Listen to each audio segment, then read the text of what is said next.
2026 yil va Chevrolet Cobalt yana qaytdi. Bu mashina O'zbekistonda juda yaxshi tanish, chunki u oddiyligi, arzonligi va ishonchliligi bilan yillar davomida xalq avtomobiliga aylangan.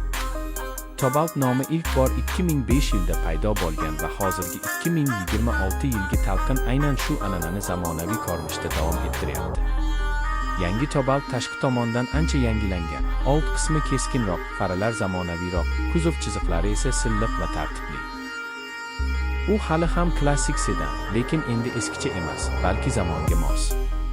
Salon ichida esa qulaylik seziladi. Katta multimedia ekran, Android Auto va Apple CarPlay, rulda boshqaruv tugmalari va kundalik hayot uchun yetarli komfort bor.